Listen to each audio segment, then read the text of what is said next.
जय हिंद पेरेंट्स। देखिए, अगर आप आरआईएमसी का फॉर्म फिल कराने वाले दिसंबर में, तो ये इन्फॉर्मेशन आपके लिए बहुत ही इंपॉर्टेंट है। अभी हाल ही में आरआईएमसी की वेबसाइट के ऊपर एक इंपॉर्टेंट फ्लैश नोटिस आया है। एक बार उस पर नजर डालते हैं क्या क्या बातें जो कि यहाँ पे बदली गई है।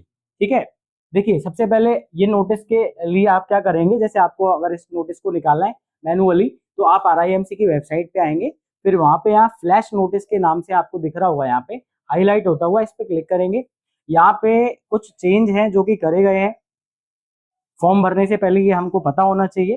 देखिए, सबसे पहला जो चेंज है वो ये है, इस बार जो एलिजिबिलिटी क्राइटेरिया है, यानी उम्र का, एज का जो क्राइटेरिया, वो चेंज किया गया है। पहले जो फॉर्म फिल कराते थे आप बच्चों का, तो वहां पे 11.5 से लेके 13 साल का बच्चा का एज होना चाहिए, मतलब ऐसा पहले था। बट अभी इसको चेंज कर दिया गया है। जो रिवाइज्ड एज क्राइटेरिया है वो 12.5 साल से लेके 14 साल हो गया है। यानी कि अगर आपका बच्चा इस एज के बीच आता है तो आप आरआईएमसी का एग्जाम फॉर्म फिल करा सकते हैं। दूसरी बात यह है कि फॉर्म फिल कराने के लिए अब ऑफलाइन मोड नहीं रहेगा। अब जो फॉर्म फिलेंगे वो ऑनलाइन मोड से होगी।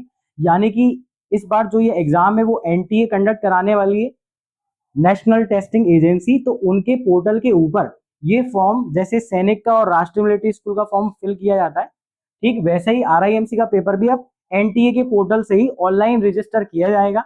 इसकी कोई हार्ड कॉपी आपको जमा करने की जरूरत नहीं है। सारे डॉक्यूमेंट जो होंगे वो फिलिंग किस तरीके से होगी, कैसे होगी, पूरी साइट वेबसाइट के ऊपर होगी।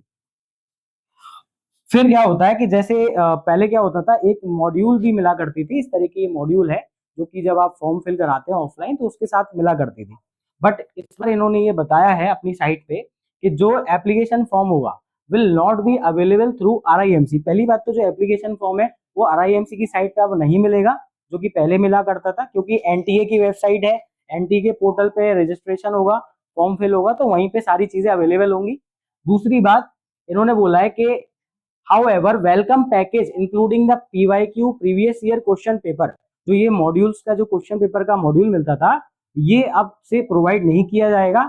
इसको हमें पोस्ट से अलग से मंगवाना पड़ेगा। तो जो आरआईएमसी की वेबसाइट है, हमें वहां से इस मॉड्यूल को ऑर्डर करना पड़ेगा, तब जाके हमारे बच्चे के पास ये पोस्ट के माध्यम से आएगा।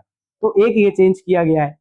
और अभी जो फॉर्म फिल करने की जो लिंक है वो यहाँ पे इन्होंने हाईलाइट करी हुई है कि the link for NTA will be made available सून।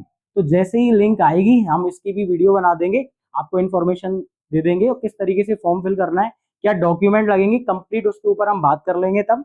अभी फिलहाल यही है कि एनटीए की साइट के ऊपर जाके इसका रजिस्ट्रेशन प्रोसेस कराना पड़ेगा आपसे। और फिर जब इसका एग्जाम होगा तो ये एनटीए के जो अपने एग्जामिनेशन सेंटर्स होते हैं, तो वहां पे कंडक्ट कराया जाएगा इस एग्जाम को। तो ये एक बड़ा मेजर चेंज है जो कि पहली बार हुआ है। इससे पहले पूरा का पूरा एग्जामिनेशन का जो प्रोसेस था वो आरआईएमसी खुद सेल्फ संभाला करता था, लेकिन अब एनटीए जो सैनिक और राष्ट्रीय मिलिट्री स्कूल कंडक्ट करवाते हैं फॉर्म का, वही चीज ये भी करने वाले हैं आरआईएमसी के लिए। तो उम्मीद है इस इंफॉर्मेशन से आपको काफी कुछ जानने को मिला होगा। और अगर आप दिसंबर में या आने वाले टाइम में आप जब भी फॉर्म फिल कराने वाले हो, तो ये इन्फॉर्मेशन आपके लिए काफी इंपॉर्टेंट रहेगी। तो वीडियो को लाइक करिएगा, शेयर करिएगा, और मिलते हैं अगली वीडियो में। जय हिंद।